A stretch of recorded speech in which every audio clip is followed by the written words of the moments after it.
Broadcasting from the business capital of the world, this is the Podcast Business News Network. Dr. Cathy Alinovi joining us here live today, as well as Simba. Before he makes, his way out, let me just introduce him. This is Simba the cat. Oh, gosh, he's disappearing, but it's hard, I guess, because his color. Oh, gosh, maybe not the best idea. But he's the one that had the broken tail that you really helped me with. And I guess he's so light, he goes in and out on the green screen. Hi, pretty boy. The tail is so much better. It really is. Okay. She coached me through as her holistic. Oh, well, he just left. But never mind. It's so much better. Maybe he'll pop up, but if not, he's a little shy, I guess. But he's never been on camera. But tell us. Yeah, he had the crooked, the bent tail. I think one of the kids must have slammed him in the door. I don't know.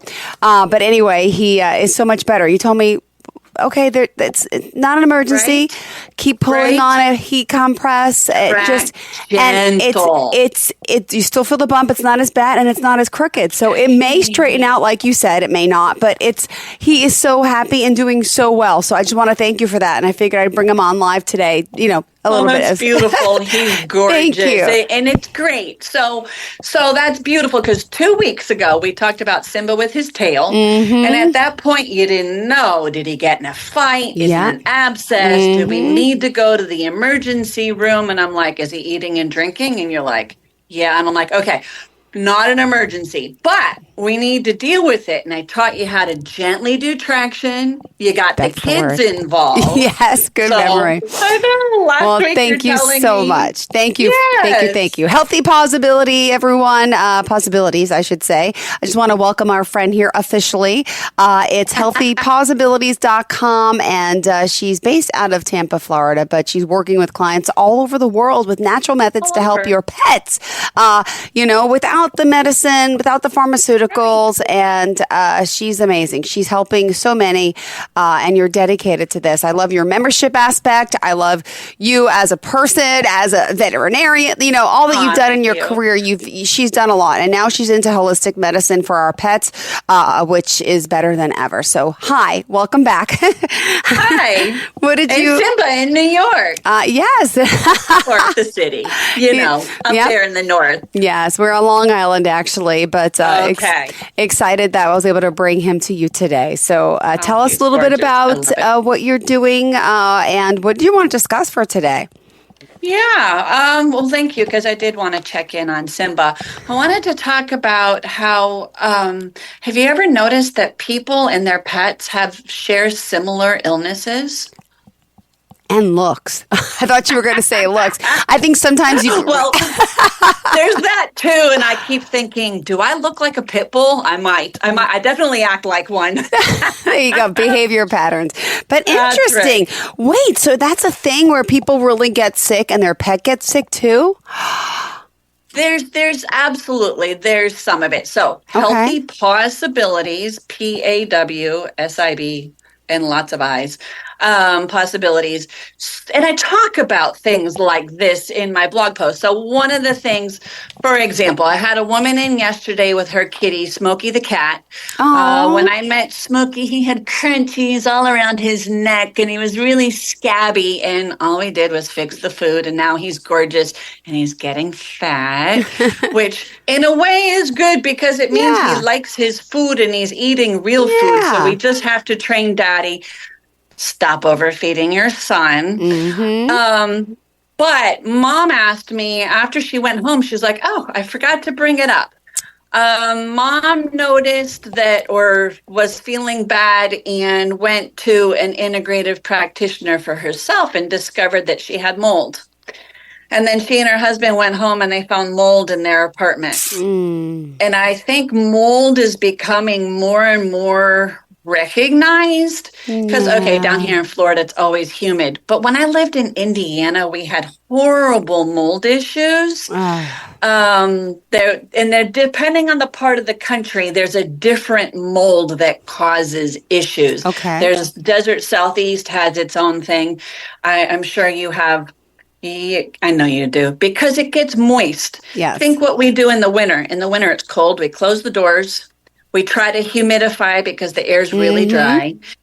And sometimes mold can grow, and it grows in the air ducts and that sort of thing. So Humans who fight chronic illness, maybe mold, stop and go, wait a minute, what about my dog or my cat? Yeah. Because they're in the same environment. Sometimes pets fight it off better. Sometimes pets actually get it worse. Kind of depends on, the rest of the stuff. All my favorite things to talk about. How's the general health of the animal? But then think about us humans, how much stress we have. And so that weakens our immune system. So maybe that makes us more susceptible. True. So yes, her mold question was really good. And what was neat is that because she's going to an integrative practitioner, she had herbs for herself. And I'm like, oh, you can share those with Smokey. And I told her how much and all of that. And, then we can check it next time I see Smokey. So that was one example. Lyme disease is another huge example, really prevalent in the Northeast. And no, you don't share it with each other, but you go hiking with together. each other. Yes. Right. I get it. Exactly. And somebody gives somebody a tick. We always blame the animals. It's not always the animals. Sometimes we humans bring them home and then the tick goes crawling and goes and finds somebody else. But Lyme disease, huge problem. Know anybody with any humans with Lyme disease? My girlfriend, yep. She has it. Oh, gosh. And is she fighting chronic health issues? And she's got the lupus and she's got, a lot of issues from it. Yes. It starts this crazy cycle of illness. And we have a tendency in veterinary medicine. Okay, so we do a heartworm test. Dogs go to the vet. Every year they get a heartworm test. The most common heartworm test also includes tick diseases, including Lyme. So the little blue dot on the test says, Lyme positive. And the vet looks at the dog and goes, oh, you're fine. Does nothing. Or maybe the vet goes, you look fine. Well, we'll do a month of antibiotics and he'll test positive for the rest of his life. Yeah. But let's ask your girlfriend now. How's she feel? She's not doing well. She's had this for like 10 years now, and her immunity just stinks. And she's always online posting about the lupus and the pain and the joints and all that, which I don't, I don't personally know, but I feel horrible.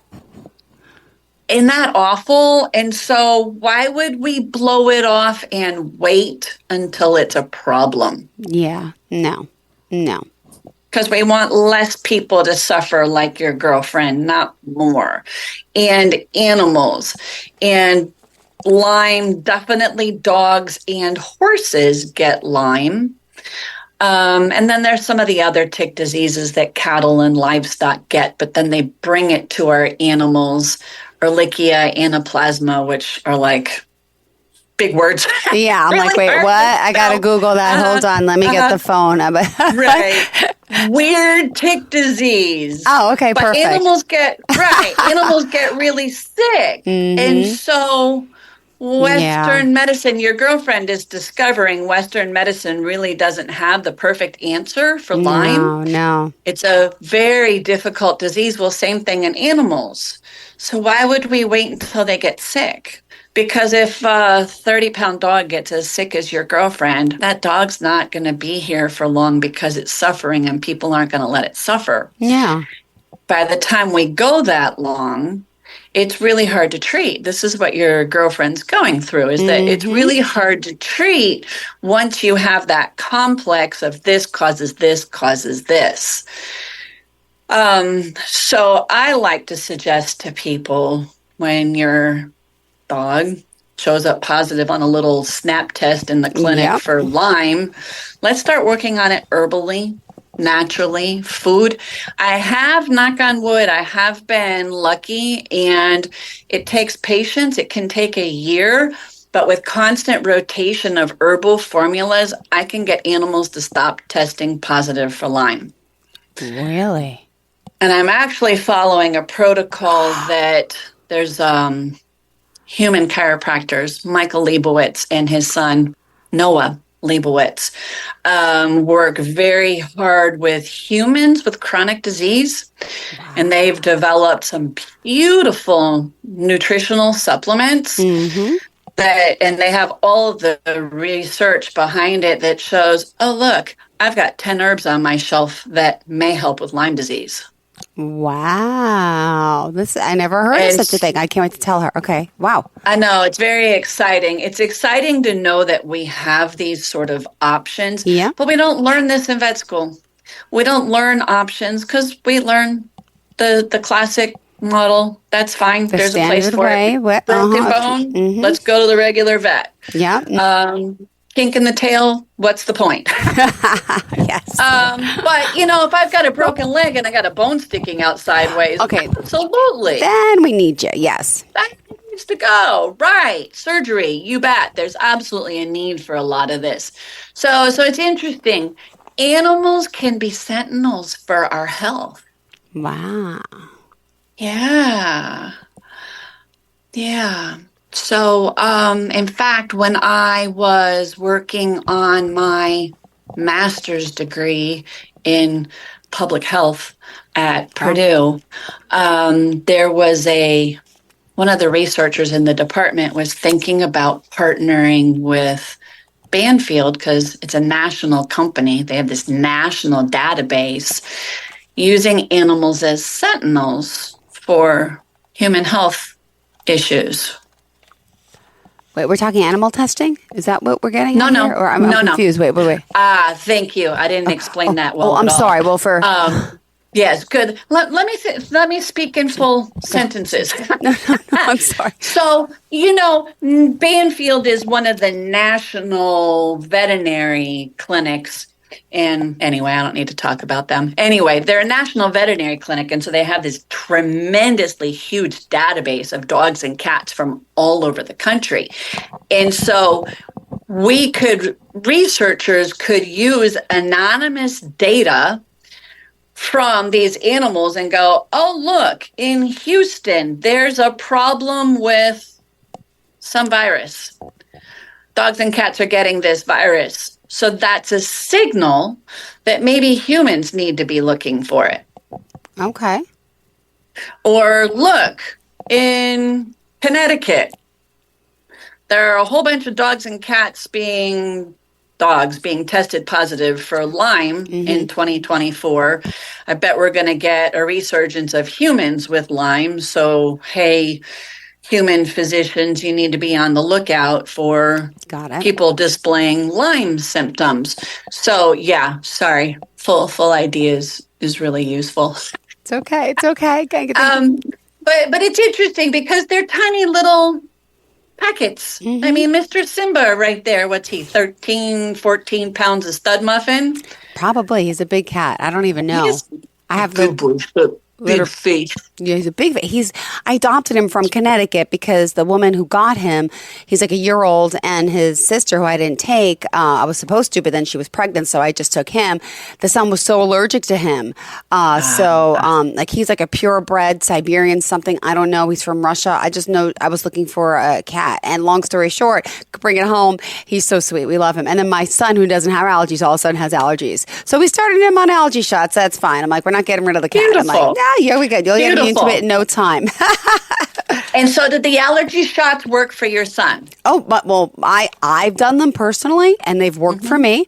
My other son has been on them for like 2 years. He wasn't even allergic to cats. Now the new son, he's not new.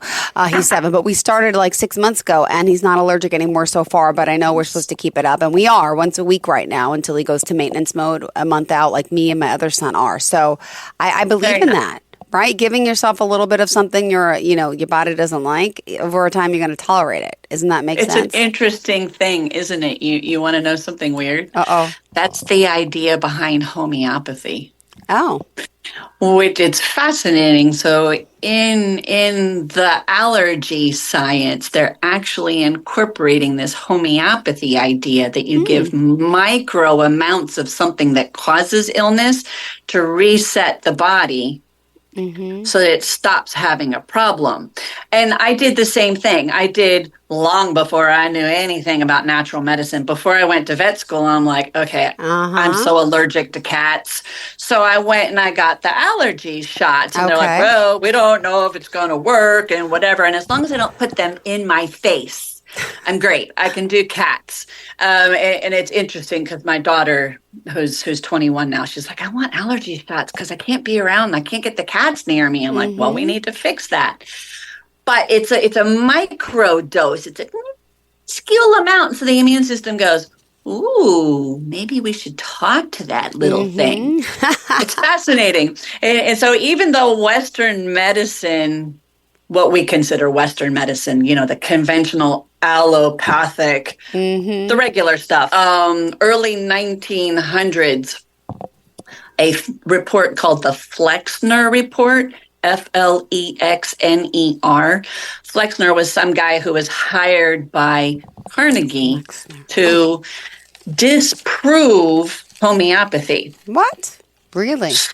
Well, yeah, because Carnegie had lots of money in the pharmaceutical industry. And so if we debunk homeopathy, they kick it out of medical school. It loses credibility in pharmaceuticals all the way. It was genius. However, supported or not, humans were very well manipulated 120 years ago with this report. But it is interesting, isn't it, that the allergy system still uses that idea of those itty bitty little doses of something. Interesting. No, and then they call it Western medicine, and they charge lots of money. You're funny. I did it again. It's my MO. I always do that. So, people and animals in sharing disease. Now, some things get a little odd, we might say. I can't tell you how many times I've had somebody come in and I listen to the dog's heart and I go, oh, I hear a heart murmur. And then I tell the owner what the traditional Western medicine is for a heart murmur. And the owner goes, oh, well, I have a heart condition. That's the medicine I take. And I'm like, all right. Yep. I don't know why you both have heart disease. Interesting. It is interesting. There are, you want to go to the land of different? Yeah. The land of different. So have you ever spoken to an animal communicator? Yes, I have.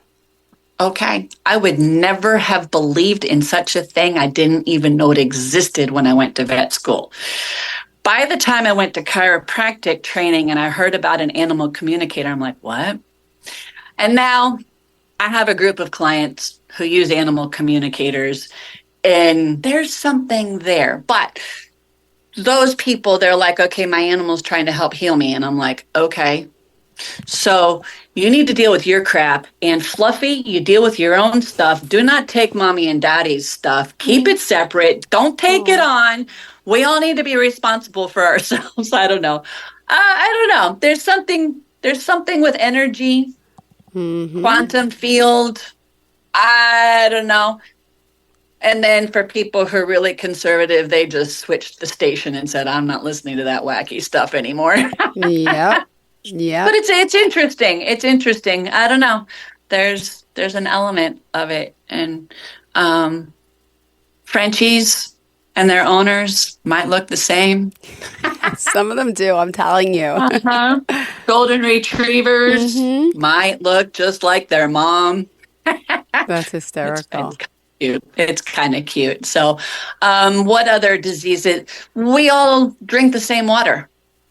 So think of people who were in Michigan and really any big city who has old pipes and nobody's telling you about it. Unless people are buying purified water or doing some kind of filtration, you're all drinking the same water with some kind of waste product in it. And so if there can be illness from it, you'll both get it. Interesting. Have you ever investigated your local water? No, I have not. Okay, if you want to gross yourself out in your free time, look it up for your city, your borough. Look up a water report, and they'll tell you what was in the water, and they'll say, we passed our test. And they're going to list a whole bunch of metabolites, toxins, byproducts that might be in the water. And on the day of the test, those products were less than the acceptable level, but they weren't zero. Oh, okay.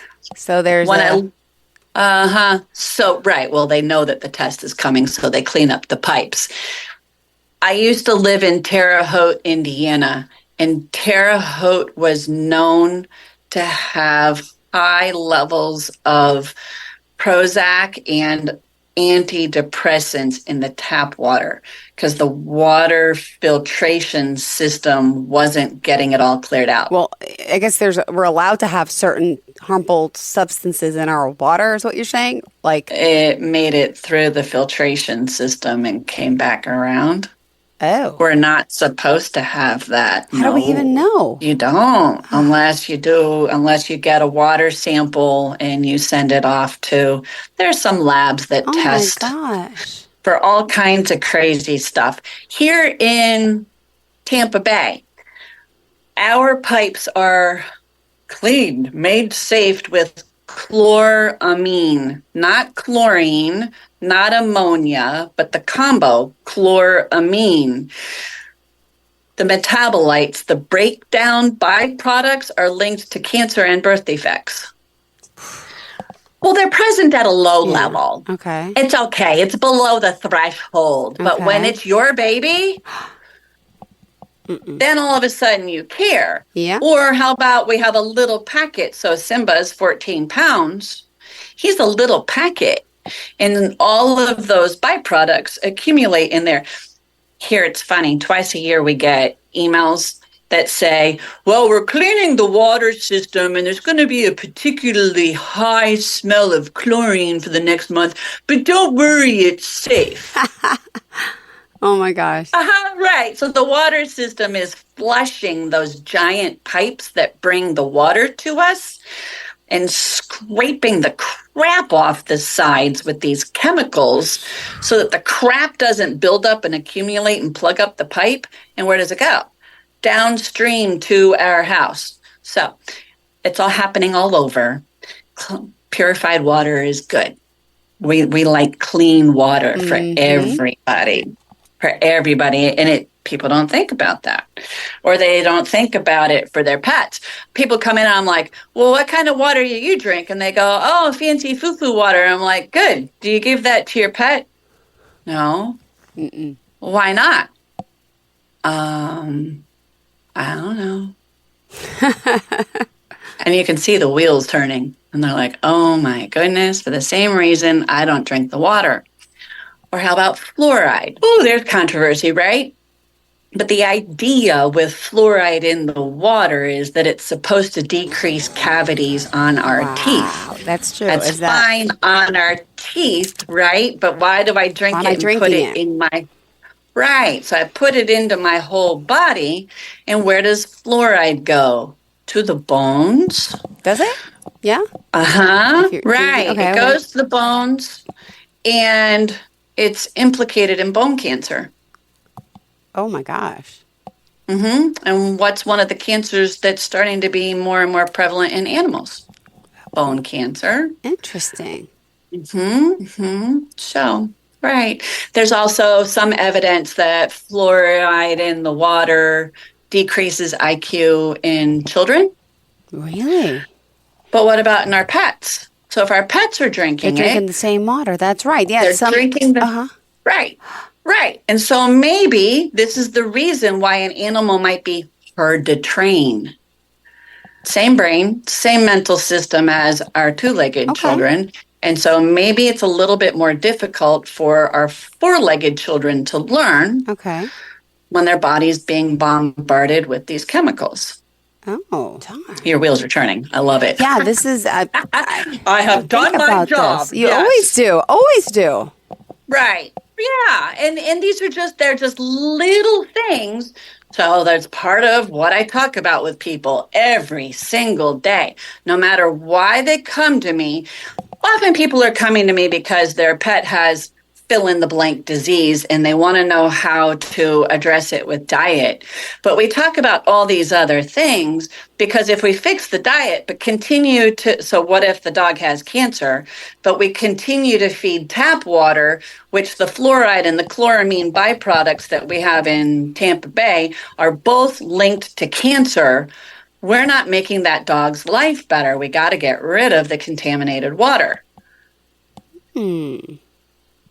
Healthy possibilities. Thank you. I'm looking at I got a water filtration system. I got to Google what's happening in my town, what's in my water. Thank you for reminding me. You do. Okay. You do. It's scary. It's scary. And then you shower in it and your kids are showering. Wait, and then I'm also like, what do? I use the Brita filter and I use that in the fridge. Is that really any good? Okay. You're going to tell me next, well, why aren't you Brita in your cat's water? And I'm going to be like embarrassed because I'm not. Okay. Brita is a beginning. My understanding with Brita is that it takes out chlorine. That's it? Okay. Only.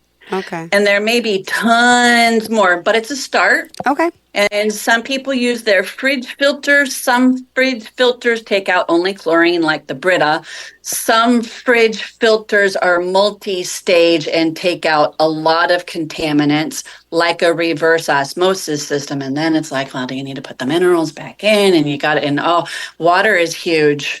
Water is a huge deal. Interesting. Mm-hmm. What do you have? What type of water is there in Florida? We have horrible water because of the chloramine and the fluoride. So I use a reverse osmosis system at home. I sent my daughter off to college and she has a Berkey filter on the counter. And Berkey, I don't know if you can even get them right now because their filters got in trouble with the EPA. Ooh, okay. But, it's silly. It's politics. The filters got in trouble. I think basically they were supposed to register with the EPA and they didn't. Okay. And I think that's ultimately what it is. But Berkey is well known for removing everything nasty from the water. And then you can get a different filter for the fluoride. All right, thank you. I'm going to do more research on this too and look up that. I wrote it down, water report. All right, thank you. My pleasure. Thank you so much. And we're out of time, unfortunately, but always a pleasure speaking with you, darling. How do we reach you if someone wants to contact you? Join the membership program of, hey, asking an expert here. Check out the free report. Yep, Healthy Possibilities with a PAW, PAW.com. Thank you. Always a pleasure, sweetheart. You have a great day, and looking forward to next time, and maybe I'll get Simba back on the show, but thank you again for all your help with him and his tail. He is feeling much better. Thank you. He's a good boy. Now I got to get all the hair off me. All right, have a great day. Bye, sweetheart.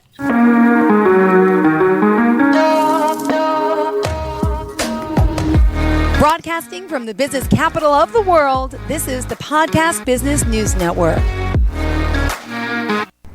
Okay, Simon, what are you wearing right now? Nothing. That's right. And what do people normally wear? Clothes. Exactly. So now Mommy's going to teach you how to dress yourself. Clothes keep us warm, they look good, and if we go out without them, the neighbors will talk. So it's important to know how to get dressed. Here's how it's done. Underwear always comes first, name tag at the back, then pants, then shirt. Get the first button in the right hole or you have to start all over. If you're wearing a tie, it goes over, round, through, and pull tight. Tuck your shirt into your pants and zip up your fly. Socks going first, then shoes right on right, left on left. With shoelaces, just take the ends, cross them over, switch the loops. The rabbit goes down the hole, pull tight, and you're left with bunny ears. I love bunnies. Good to know. Now remember, spots don't go with stripes, socks don't go with sandals, and if you've tucked in your shirt, wear a belt. Got it?